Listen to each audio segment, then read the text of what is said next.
Good morning, everyone. This is Cynthia with your daily tarot card of the day.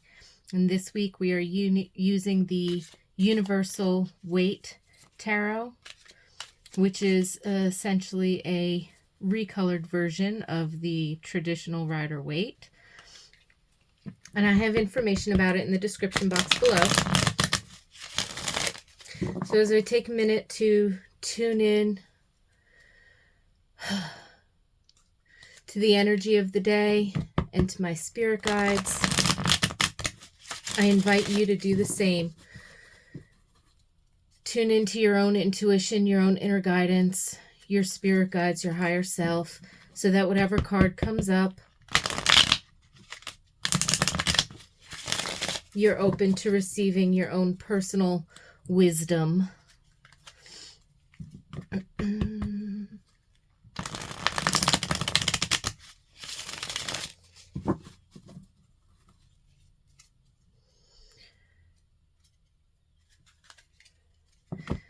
The messages I deliver are timeless.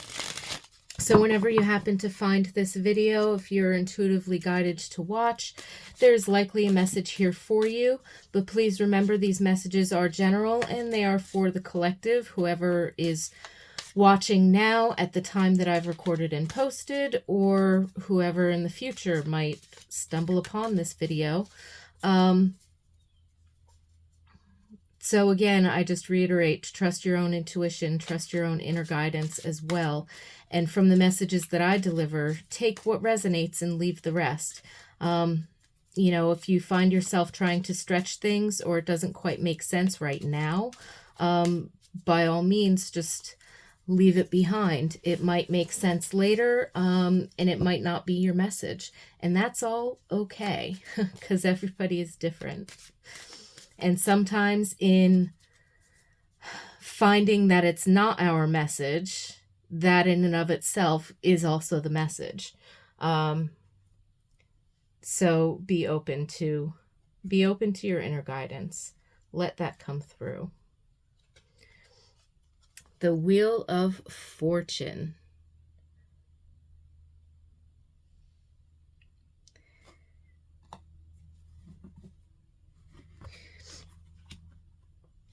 So something is changing, something is turning. I know we're coming on the halfway point between seasons. Sometimes when I see the Wheel of Fortune, it's talking to me about, about seasonal changes or moving from like one period of how we mark time to another. So at the time of this recording, we are changing sun signs. So we're towards the end of the month. But at the same time, there is also where we're coming to a halfway point between the equinox and the solstice. So in terms of cycles and changes and beginnings and endings and things of that nature, that energy is definitely prominent today. So on a larger astrological and seasonal level, we're feeling that. But that's the macrocosm. So what's the microcosm? In your own experience, in your own life, you could be coming to a point where things are starting to turn for you. And, you know, ups and downs, equal and opposite reactions. So you could feel like, hey, things were going really, really well, and then I ran into this challenge. You know, does that mean things are on a downturn? It's just an ebb and flow of energy. Don't resist it or try to make it not go where you think it's going. Flow with it, because even if it is spinning on the downturn, it'll be coming back up. And if you don't resist it, then you kind of get through that spin quicker. It could be an opportunity for you to recenter yourself in the center of the wheel so that you're not overly reactive to the upward and downward cycles and the ebbs and flows. You can observe them and know that they are there, but you can flow with them in order to move through. The same thing if you're going from a downturn don't give up hope, and don't resist it or shy away from the upturn. Sometimes we get so stuck in a downturn that we lose hope, or we just kind of resign ourselves to being in a particular place, and then we don't take actions that, not so much in trying to fix things, but we can kind of get apathetic even, and we resist the upturn because we think we're just stuck down here. In which case, tapping into like your gratitude journal, or finding positive evidence of, life being good. You know what I mean? So like allowing yourself to switch your mood or your mindset in some fashion. Maybe that's called for today if you've been feeling kind of stuck, or if you've been feeling kind of down.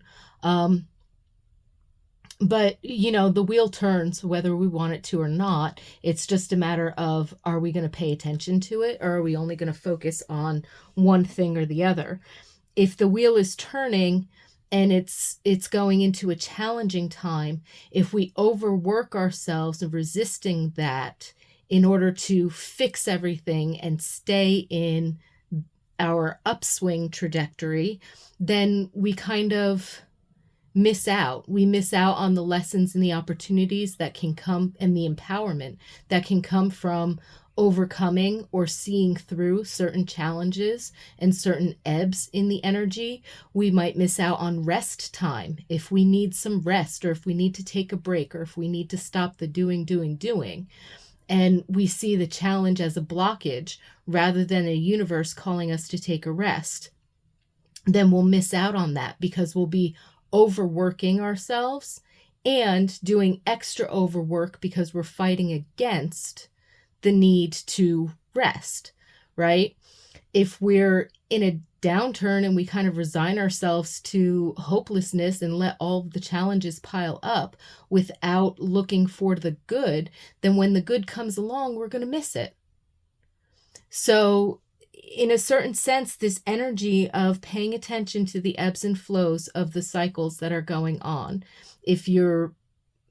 in order to change your mindset, I had this professor once who said, if you need to change your mindset or your perception,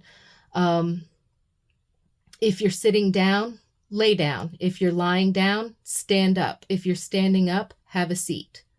Physically change your position for a few moments and sit with that for a minute and allow that to shift your energy, because you're constantly moving. Things are constantly changing.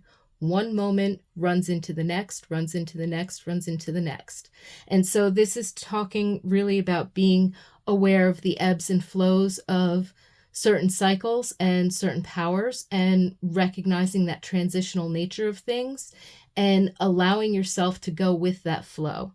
So again, less on the outside of the wheel where you're feeling every single up and down turn, and more towards the center of the wheel where you're observing that it's happening, but you're not necessarily letting it control your reactions, because from the center, you can move in any direction that you feel is necessary, and you can let things around you go. You can let them go, you can let them come, you can let them move, and you can work with what's right in front of you to the best of your ability. And when it's done, you move on from it. So the Wheel of Fortune, and I don't usually read uprights and reversals, although sometimes if the energy comes out that there's a blockage, like if a card were in a reverse position and it was showing some kind of a challenge or a blockage or something, then I'll go ahead and read that.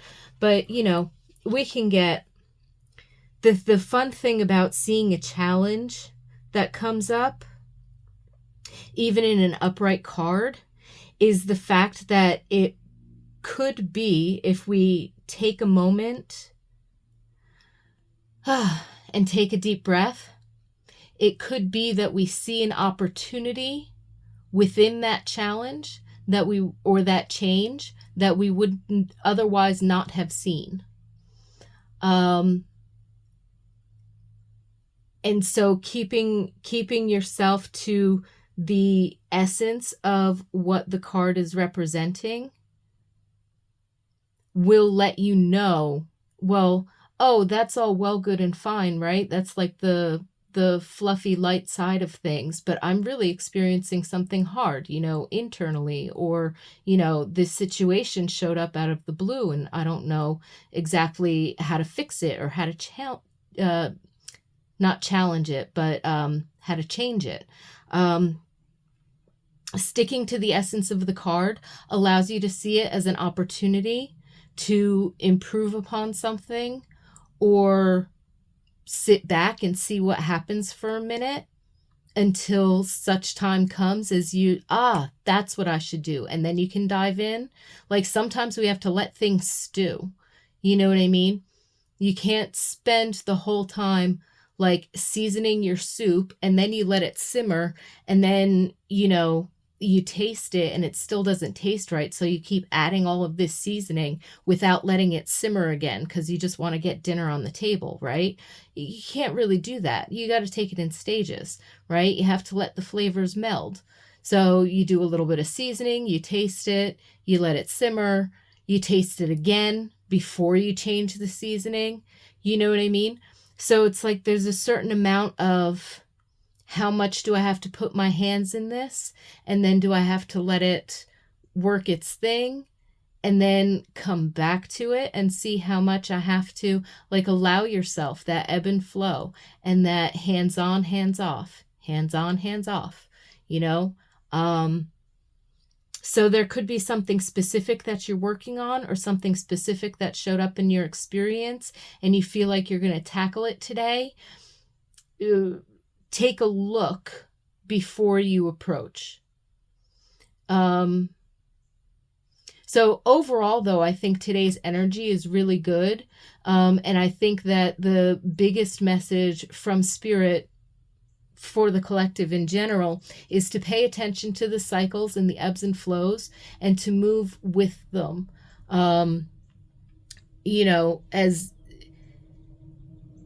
as much as you can without resisting. If they're good feelings, wonderful. Let them in, embrace them, know that they might change. If they are, heavier feelings, again, move with them. Don't fight them. Let them come and go so that you can see more clearly. Processing, experiences and paying attention. If you feel like you've been in a particular energy for too long and you need to shift it or change it, shift environment, go for a walk, change your physical position, tap into the gratitude and the appreciation and allow yourself to gain some clarity about what's my next best step. To act, to rest, to communicate, to consider, to reevaluate, to tweak. So whatever the situation might be, if you're dealing with another person, maybe the ball is actually in their court. And if you let your mind back off of overthinking the issue or being in an impatient waiting period, that actually opens up your energy so that they can come to you, so to speak.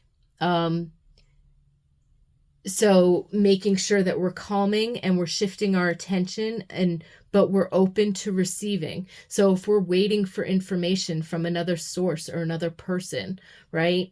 Instead of waiting in a situation of, worry, defiance, fear, impatience, these kinds of emotions, we're overthinking things. Am I prepared? Am I ready for the next step so that when I hear this or this from that person, then I know what I'm going to do next. Instead of overthinking all of that, You might need to take some rest and take some time away from that, because that'll open up your energy to receive whatever it is that you're expecting to come from that other party.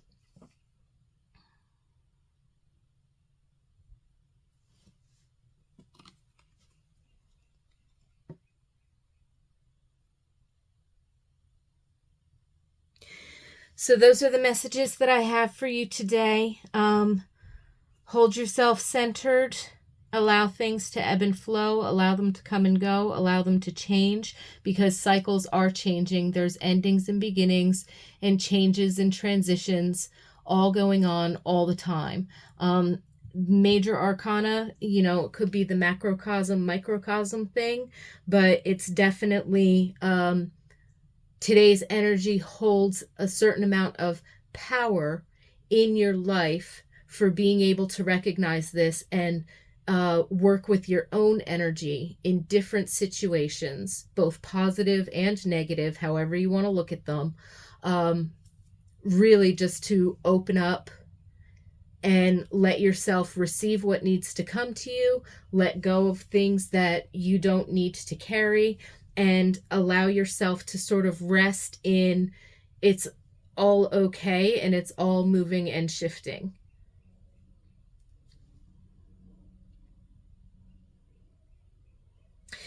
Thank you so much for joining me today. I really appreciate you, and I definitely look forward to seeing you again tomorrow. Wishing you lots of peace and blessings and flow and ease throughout your day.